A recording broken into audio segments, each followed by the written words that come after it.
I can learn English. Past tense verbs number 2. In English, verbs are doing or action words like clean, work, and finish. To make the present tense verb clean into the past tense, we add the letters ed to make the word cleaned. We can say, Dora cleaned her kitchen yesterday. Here are some more verbs that we can make into the past tense by adding the letters ed.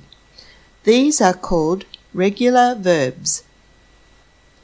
The past tense of work is worked. David worked very hard yesterday. The past tense of finish is finished. Eric finished studying for his diploma yesterday. The past tense of erupt is erupted.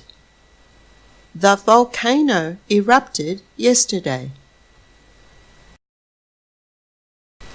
The past tense of swallow is swallowed. Harry swallowed his food yesterday. Now we have learned these regular verbs that need the letters E and D added to the end to make them into the past tense in English. Cleaned, worked, finished, erupted, and swallowed. Great work!